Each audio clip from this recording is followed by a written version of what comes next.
जय जय श्री चैतन्य जय हो नित्यानंदा। जय अद्वैत चंद्र जय गौर भक्त वृंदा। जय जय श्री चैतन्य जय हो नित्यानंदा। जय अद्वैत चंद्र जय गौर भक्त वृंदा। जय जय श्री चैतन्य जय हो नित्यानंदा। जय अद्वैत चंद्र जय गौर भक्त वृंदा। हरे कृष्ण। आप सभी गौर प्रेमी भक्त प्रेमी भक्तों का बहुत बहुत हार्दिक स्वागत। द ग्रेट आचार्यस की श्रृंखला में हम हरिदास ठाकुर जी के जीवन चरित्र को पढ़ रहे हैं। ना केवल पढ़ रहे हैं, इंस्पिरेशन ले रहे हैं। ना केवल इंस्पिरेशन ले रहे हैं, कुछ चीजें, कुछ भाव, कुछ डायरेक्शन अपने जीवन में लाने का भी प्रयत्न कर रहे हैं। कल हमने पढ़ा कि किस प्रकार 22 मार्केटों में हरिदास ठाकुर जी को अपमानित किया गया। 22 मार्केट में पिटाई की गई है, कोड़े पड़े हैं हरिदास ठाकुर जी को। और जितना कोड़े पड़ रहे हैं वो उतना कृष्ण कृष्ण कृष्ण प्रेम से बोल रहे हैं, चिल्ला रहे हैं, और तनिक भी पीड़ा का एहसास नहीं हो रहा, क्योंकि वो तो एब्जॉर्ब्ड हैं। इस संसार में अगर कोई भौतिक नशे में होता है, दारू पीता है, खूब पी ले, फिर आप उसे मारो, उसे कोई पता ही नहीं लगता मार पड़ रही है। उसको एक कोड़ा मारो, 2 कोड़े मारो, वो अपना झूमता रहता है। देखा है आपने कभी ऐसा? अच्छा है, नहीं देखा।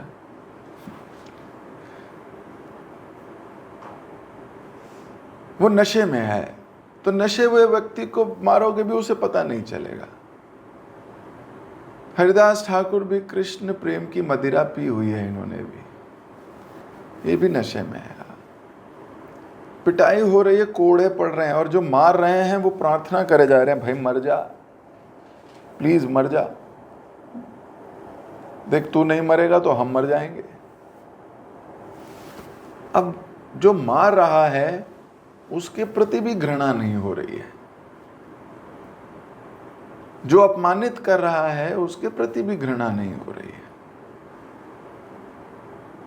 और उसके लिए भी प्रार्थना की जा रही है, भगवान के बच्चे हैं, इन्हें पता नहीं है क्या कर रहे हैं, इन्हें क्षमा कर दीजिएगा, बालक हैं, नादान हैं, इन्हें क्षमा कर दीजिए। ये मूड कहाँ से लाया जाए? बहुत सुंदर मूड है। ये तभी आएगा जब लक्ष्य क्लियर होगा। अगर आपको भगवत धाम जाने का लक्ष्य क्लियर है, कृष्ण प्रेम प्राप्त करने का लक्ष्य क्लियर है, तो हर चुनौती आपको चुनौती नहीं लगेगी। आपके लिए वो इंपॉर्टेंट ही नहीं है। क्या फर्क पड़ता है कोई इज्जत करे, कोई बेइज्जती करे, हमें तो काम करना है अपना। इस संसार में लोग दोनों तरीके के मिलेंगे, आपको प्यार करने वाले भी मिलेंगे, बेइज्जत करने वाले भी मिलेंगे। You should continue your job.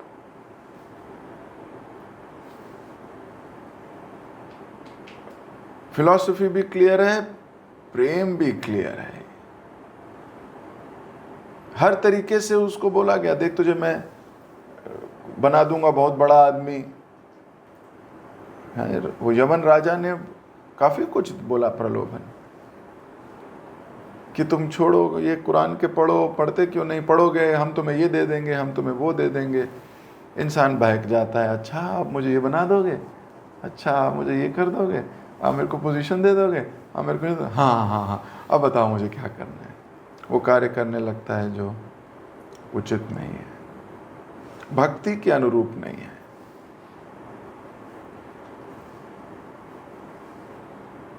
तो गंगा में कर इनका शरीर बहा दिया था,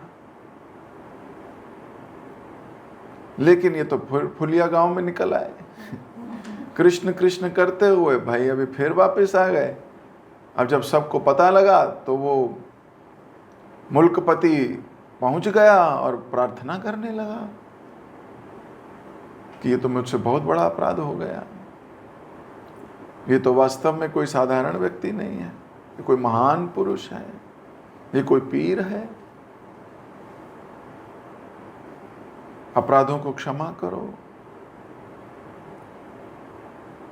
ये भी बहुत इंपॉर्टेंट है। गलती करने के बाद बहुत हृदय से क्षमा मांगनी चाहिए, बहुत हृदय से, अनुनय विनय। ये तो देखो, ये मुसलमान राजा तक को पता है कि नहीं जाके क्षमा मांगता हूं अपने अपराधों का।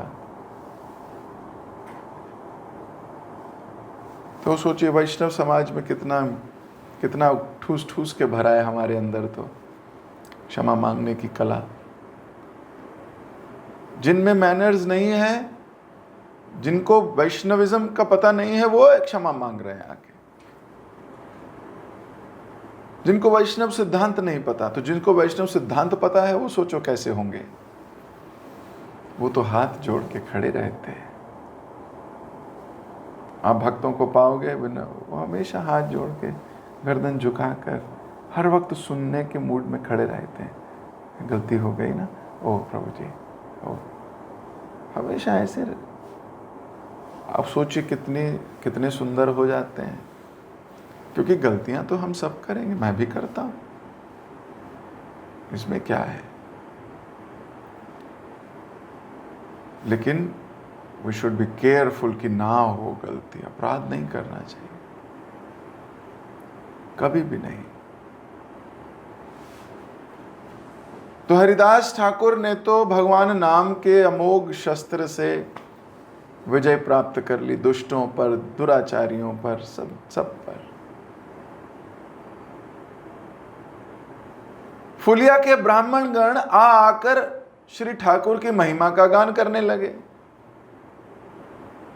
हरिदास ठाकुर के प्रति अपने मन की संवेदना प्रकट करने लगे कि आपने महान कष्ट पाया है, 22 मार्केटों में आपको मारा गया, अपमान किया गया आपका, जिस जगह ले जाते थे वहां गाली देते थे, कोड़े मारते थे, तो आसपास के लोग क्या कहेंगे? कई तो कहेंगे कि अच्छा ही हुआ इसके साथ, ऐसा करता था।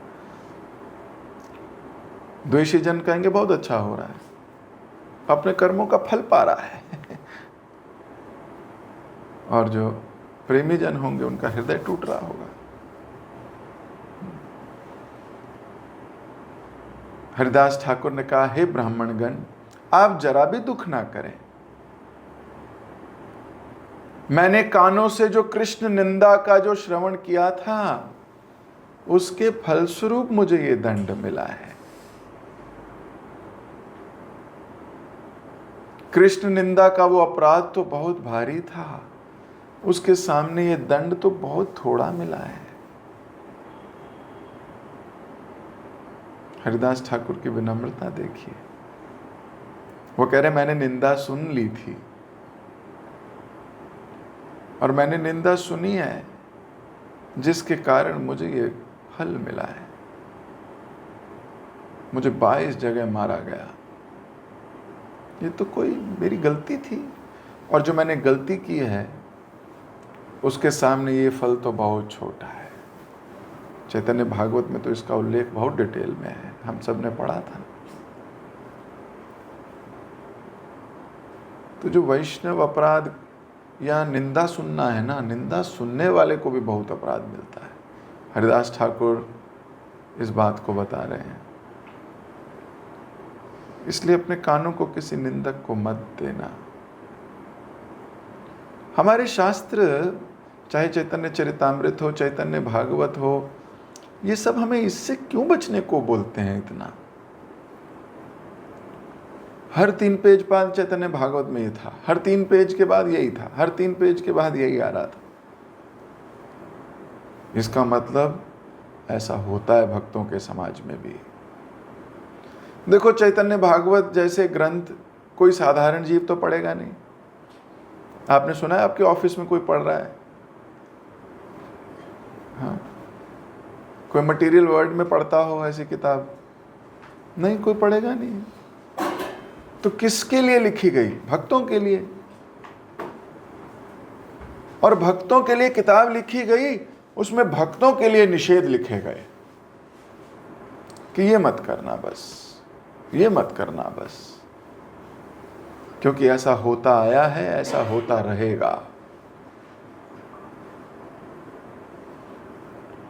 बचना है। वैष्णव निंदा करना नहीं, सुनने का क्या परिणाम होगा सोच लीजिए।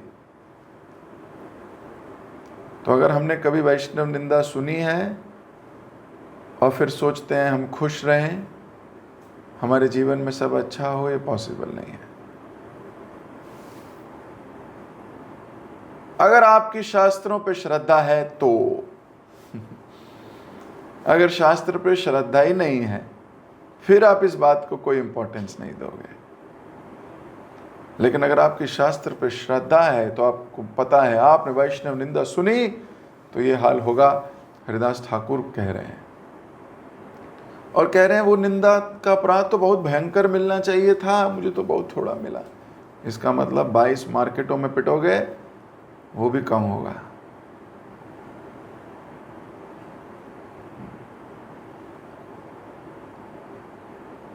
भगवान परम करुणामय हैं, थोड़े से शासन से मेरा काम बन गया, बस मुझे थोड़ी पिटाई हुई है। होना तो बहुत था, थोड़ी सी हुई है। भगवान बड़े दयालु हैं। भगवान ने मुझे निंदा सुनने के अपराध से मुक्त किया, उसका दंड दे दिया।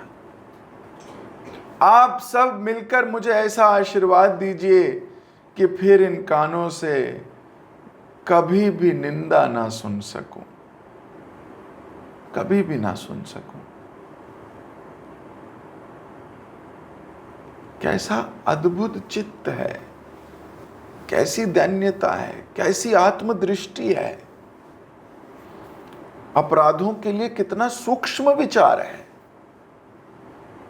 ये सब कहीं खोजने से मिल सकता है आपको? बताओ,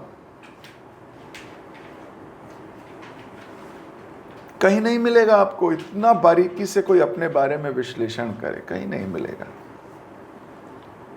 ये सब यहां मिलेगा। क्यों? क्योंकि हरिदास जी का जो हृदय है वो कृष्ण प्रेम से पल्लवित है।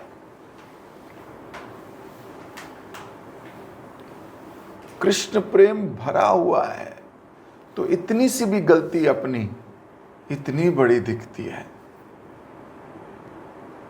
जिसके हृदय में कृष्ण प्रेम नहीं है उसको अपनी गलती कभी नहीं दिखती है।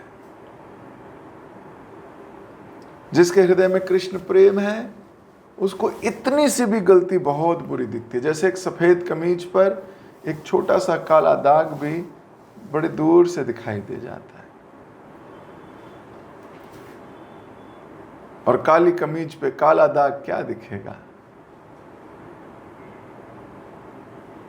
तो जो पवित्र है, सफेद है, उसको थोड़ी सी चीज भी होगी तो वो अपने आप को रोकेगा कि ओहो ये मैं क्या कर बैठा, ओ आई एम सो सॉरी, मेरे को घृणा हो रही है अपने आप से। अगर कृष्ण प्रेम है तो ऐसा सोचेगा व्यक्ति। ये मैं आप सब लोगों को क्यों सोचवा रहा हूं? क्योंकि किसी न किसी दिन हम इस बात से जाएंगे, क्योंकि किसी न किसी दिन हमारे साथ ये होगा। किसी न किसी दिन हमें अपने दोष दिखेंगे, किसी दिन तो दिखेंगे। और आप अपने मन को जस्टिफाई भी नहीं करने दोगे कि ये तूने ऐसा क्यों किया। मन को जस्टिफाई नहीं करना। मन तो हमारा शत्रु है, हमारे शास्त्र में सबसे पहले बताया गया। तो उस दिन जिस दिन आपको अपने गलती दिखाई देगी, अपने मन की बात नहीं सुननी है। मन क्या कहेगा? मन कहेगा क्योंकि उन्होंने ऐसा किया इसलिए तेरे मन में ऐसा आया, तेरी गलती नहीं है, तेरी कोई गलती नहीं है, ये तो लाजमी, ये तो होना ही था। हमारा मन हमारे को जस्टिफाई करेगा। मन की शत्रुता में नहीं आना। मन शत्रु है, मन शत्रु है। जो कृष्ण तक पहुंचाए वो बात माननी है, तो मन तो कृष्ण से दूर ले जाता है, वो रखेगा आपको उसी कंडीशन में। पर हरिदास ठाकुर, यहाँ कहा जा रहा है, कृष्ण प्रेम से इतने भावुक थे, इतने भरे हुए थे कि उनको इतनी छोटी छोटी गलती भी अपनी दिखाई दे रही है। गलती है, ऐसा उनको लग रहा है कि मेरी बहुत बड़ी गलती है, मैंने निंदा सुनी है, तो ये तो होना ही था मेरे साथ। तो हरिदास ठाकुर वहां एक गुफा में निवास कर रहे थे। अब जहां वो गुफा में निवास कर रहे थे, उसी के नीचे एक महाविषैला सांप रहता था।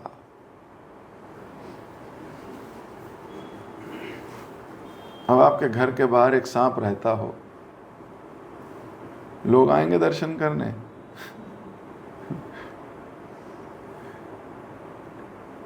तो अनेक लोग जब इनके दर्शन आते थे तो बाहर से ही उनको संभाषण किया करते थे।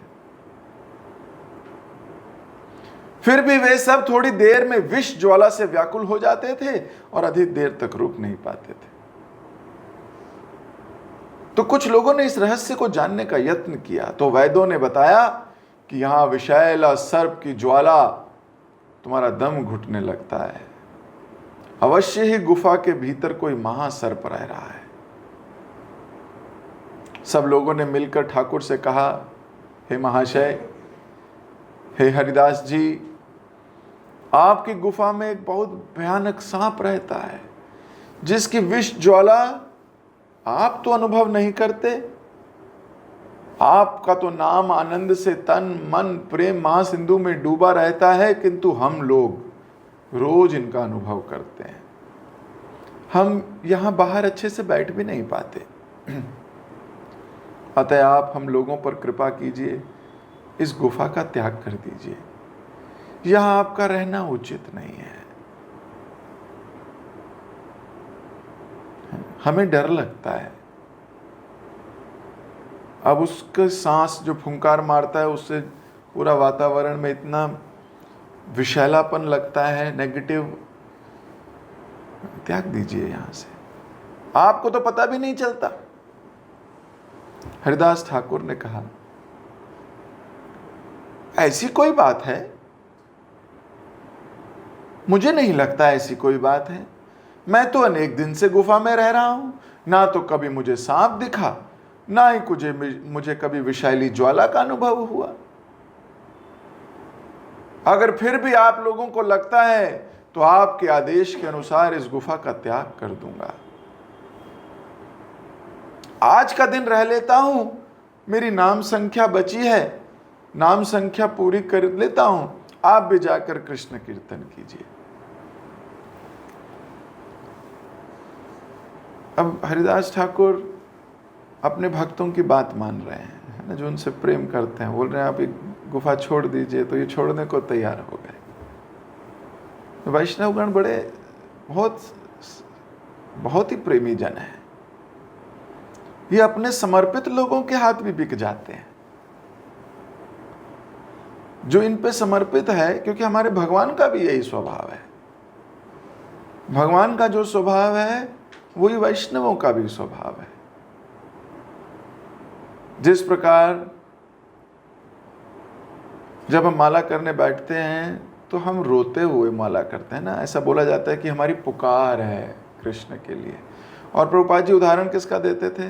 प्रभुपाद जी उदाहरण देते जैसे एक छोटा बच्चा रोता है माँ के लिए, है, ऐसे अभी मान लो कोई रो पड़े, राधे श्याम रो पड़े हैं, मम्मी, तो माँ क्या करेगी? क्लास छोड़ के भी भागेगी, है कि नहीं, कि क्यों रो रहा है। कोई बच्चा रो पड़ेगा तो हम जाएंगे कि नहीं? माँ जाती है, कुछ भी करेगी। ऐसी पुकार है, जिसकी पुकार है भगवान सब छोड़ के आते हैं। हमारी भक्ति का यही मतलब। ऐसे ही वैष्णवगण हैं, जब भक्तों की पुकार वैष्णव सुनते हैं तो वो भी मान जाते हैं, वो भी मान जाते हैं। पर वैष्णवों की पुकार में जान होनी चाहिए। सारे सिस्टम टूट जाते हैं, सारे बंधन टूट जाते हैं, सब टूट जाता है इस पुकार के आगे। ये वैष्णव का आचरण होना चाहिए। जब भक्त देखता है कि भक्तों में बहुत प्रेम की पुकार है, जैसे आप लोगों को कोई पार्टी में बुलाए तो कोई ऐसे ही बुला ले, और कभी कोई कॉल करके, नहीं माता जी, नहीं प्रभु जी, आप ज़रूर आइएगा, प्रभु जी प्लीज़ आना, बहुत, आप चाहे कितने भी व्यस्त होते हो समय निकालते हो ना, समय निकालते हो। क्यों? उनकी पुकार में जान है, उनकी पुकार में प्रेम है, वो छटपटा रहे हैं। तो आप सारे सिस्टम, सारी रात को 9 बजे सोने का सिस्टम है, 9:30 बजे 10 बजे तक, अरे छोड़ो सिस्टम, वैष्णव पुकार रहा है। ये कितना स्वाभाविक है, कितना मतलब ये नेचुरल है, ये इसमें कोई डुप्लिसिटी नहीं है, यही स्वभाव है। तो जिस वैष्णव की, अब जब तो सारे कर रहे हैं, जब तो सारे वैष्णव कर रहे हैं, पर जिस वैष्णव के जप में पुकार है, कृष्ण उसके लिए आएंगे। जिसकी जप में पुकार है, भगवान उसके लिए आएंगे। सबके लिए नहीं आने वाले, सबके लिए तो बहुनान जन्म ना मनते हैं, माला करते हुए भी बहुत जन्म चाहिए। ऐसा नहीं अब हमने माला थाम लिया तो इसी जन्म में भगवत धाम चले जाएंगे, ऐसा नहीं है।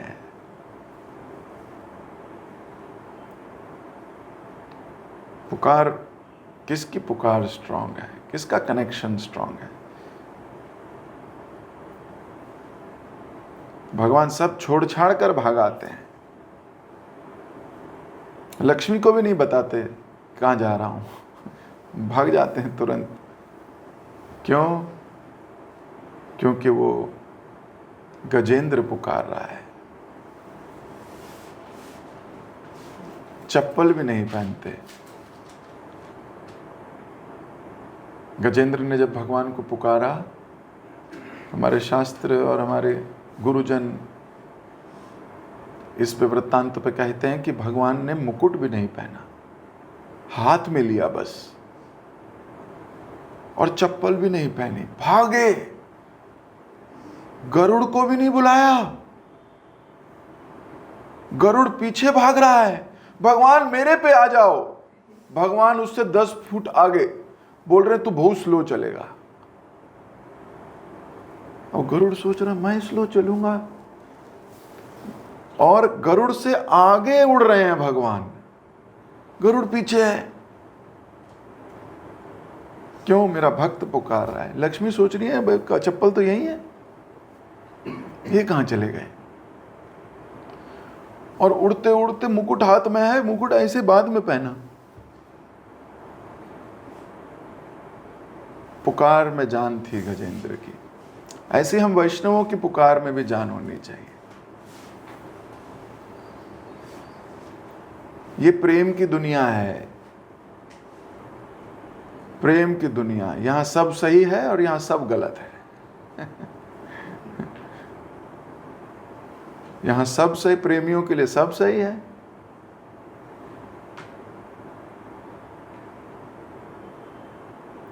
प्रेम की दुनिया है। इसलिए बड़ा मुश्किल है भक्ति में टिकना, मुश्किल है। लेकिन जो टिक गया, जो समर्पण कर गया, वो टिक जाएगा। जो इन सब चीजों से आगे निकल गया, वो टिक जाएगा। मुश्किल है टिकना। तो सोचिए, वो ब्राह्मण लोग आके बोल रहे हैं यहाँ बहुत घुटन है, आप यहाँ से चले जाइए। तो बोल रहे हैं हाँ मैं चला जाऊंगा, आप लोगों की आज्ञा, ऐसे बोल रहे हैं, आपकी आज्ञा अनुसार। हरिदास ठाकुर कह रहे हैं how to deal with juniors also, it is such a fantastic thing. अगर आपके समर्पित भक्तों का मूड ठीक है, सिद्धांत निपुण है, वैष्णव जन है, तो बिक जाना चाहिए उनके आगे भी, बिक जाना चाहिए।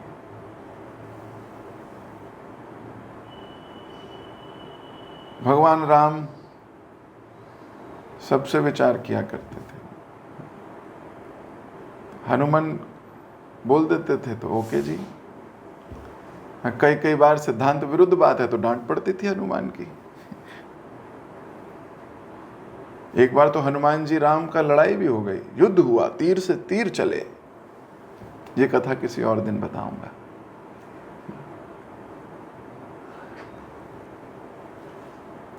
तो ये सब तो सिस्टम का पार्ट है।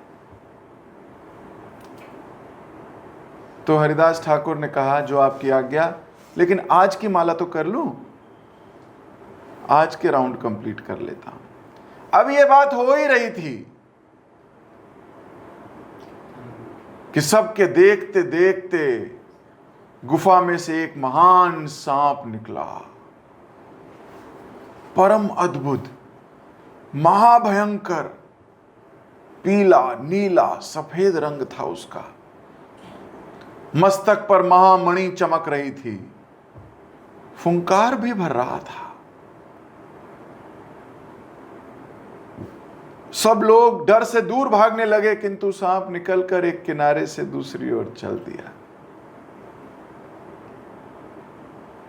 सबने देखा कि वह गुफा को छोड़कर जा रहा है। उसी समय विष ज्वाला शांत हो गई, निर्भय हो गए सब लोग। अब गुफा त्याग कर कहीं और जाने का प्रश्न ही ना रहा।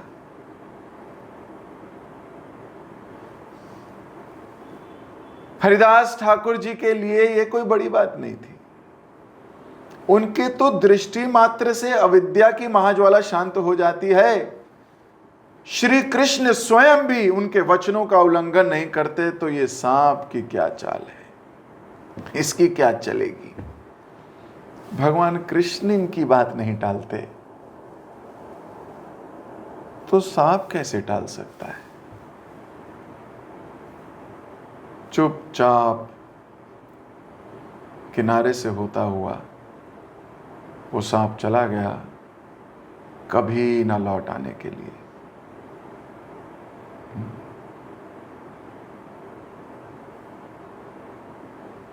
मानो ये कह रहा हो कि आपको जाने की आवश्यकता नहीं।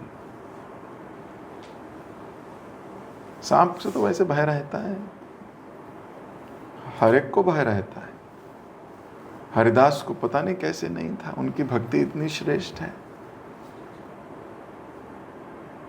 हमारे वैष्णव परंपरा में ऐसे अद्भुत उदाहरण है। हम विप्र ब्राह्मण की कथा सुनते हैं, जब महाप्रभु साउथ इंडिया यात्रा में गए थे तो उसके शरीर में कोढ़ हुआ था। ऐसा कोढ़ था कि शरीर से कीड़े गिरते थे। तो एक दिन उसके शरीर से एक कीड़ा गिर गया, तो इसने बड़े यत्न से उसको उठाकर दोबारा अपने शरीर में लगा दिया।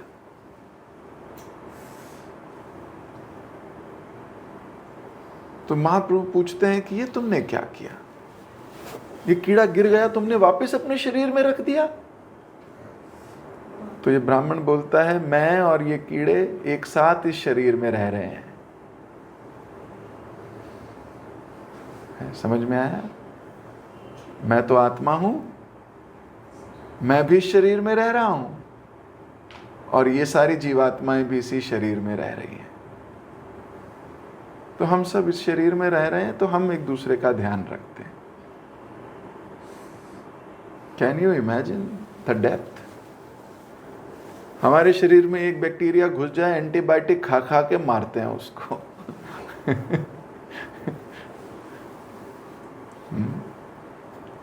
एक वायरस घुस जाए तो एंटी फ्लू वैक्सीन और ये वैक्सीन और वो वैक्सीन, सब उचित भी है। ये कथा सुन के ये मत, आज से एक्टिंग मत करने लगिएगा।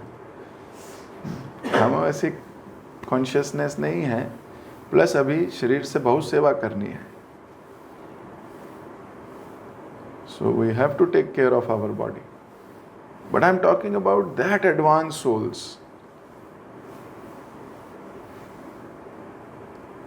कि वो कीड़ा गिरा है तो उसको बड़े यत्न से उठाया और वापस रख दिया है शरीर में, कि नहीं खाता रहे मेरी बॉडी को, कोई नहीं। My goodness. क्या कॉन्शियसनेस है। खैर, ये सांप तो चला गया। एक दिन है, एक दिन आ गया, आ ही गया ये एक दिन। तो समय हो गया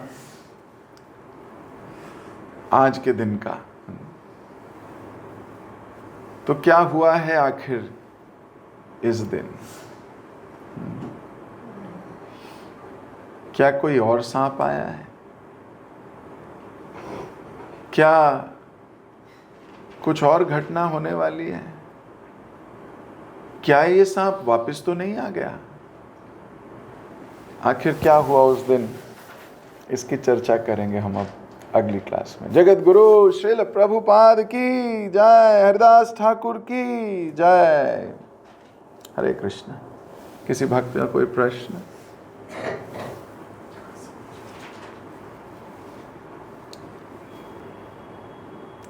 ओके।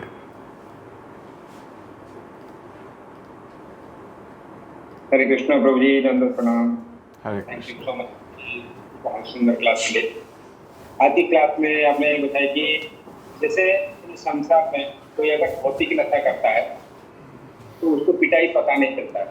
वैसे हरिदास ठाकुर थे, वो हरिनाम की जो रस की नशा किए हुए थे, तो इनको 22 मार्केट में पिटा गया, वो फिर वो कोड़े से पीटा गया, उनको पता नहीं चला। ये तभी हो सकता है जब हमारा लक्ष्य क्लियर होगा। लक्ष्य क्लियर होगा तो हमें बेइज्जती, जो चीजें ये हमें डिस्ट्रैक्ट नहीं करेगा, इससे कोई हमें फर्क नहीं पड़ेगा। और हरिदास ठाकुर की विनम्रता के बारे में आपने बताया, उनको जो पिटाई हुई वो कह रहे हैं कि मैंने निंदा सुन लिया था, इसलिए मुझे ये दंड मिला, और ये जो दंड है मेरे लिए बहुत कम है, भगवान इतना दयालु है, कम में मेरे को दे दिया। तो इसमें ये हमने समझे कि हमें वैष्णव निंदा से बचना चाहिए, और शास्त्र भी यही कहते हैं, हर शास्त्र में भी लिखा है कि वैष्णव निंदा से बचना है। ये सिर्फ भक्तों के लिए लिखा गया है क्योंकि भक्त इसको सुनते हैं, पढ़ते हैं, तो हमें इसको अपने ऊपर अप्लाई करना है, इसको पे हमें अप्लाई नहीं करना चाहिए। और आपने ये बताया कि हरिदास ठाकुर इतना हरिनाम जप में अब्जर्व थे, और वो जहाँ रहते थे वहाँ पे एक सांप भी रहता था, उनको इसका भी ध्यान नहीं रहता था। तो इसमें आपने ये बताया कि हमारे जप में भी दृढ़ होना चाहिए, तो ऐसे पुकार होना चाहिए, तभी जाके भगवान आएंगे। खाली फॉर्मेलिटी के लिए अगर हम जप करते हैं तो उसका कोई फायदा नहीं, कोई लाभ नहीं है। इसको एग्जाम्पल माध्यम से आपने ऐसे बताया कि हमें किसी को घर बुलाना है तो उसको हम जैसे बुलाते हैं, कैसे हम बुलाते हैं तभी वो आएंगे, उसको हमारी पुकार में कितना जान है, तभी वो आते हैं, उनका काम छोड़ के आते हैं। नहीं तो फॉर्मेलिटी के लिए ऊपर से बुलाएंगे तो कोई नहीं आएगा, तो हमारे पुकार में जान। और लास्ट में वो सांप भी वहां से चला गया, हरिदास ठाकुर की दृढ़ता को देख के। और लास्ट में आपने ये बताया, हमें भक्त की बात को, भक्त की जो बात सुनते हैं उसको हमें सुन के एक्टिंग नहीं करना चाहिए, क्योंकि आप हमेशा बताते हैं जो स्टंट्स होते हैं वो परफॉर्म बाय एक्सपर्ट होते हैं। जो एक्सपर्ट होते हैं ये सब उनके द्वारा संभव है। जैसे वो ब्राह्मण था, वो कीड़े ला के अपने ऊपर रख रहा था, तो उसको हम नहीं कर पाएंगे। थैंक यू सो मच प्रभु जी, बहुत सुंदर क्लास के लिए। सभी भक्तों की धन्यवाद इतने प्रेम को श्रवण करने के लिए। हम प्रभु जी का धन्यवाद करेंगे। हरे कृष्ण कृष्ण कृष्ण हरे हरे, हरे राम राम राम। Thank you.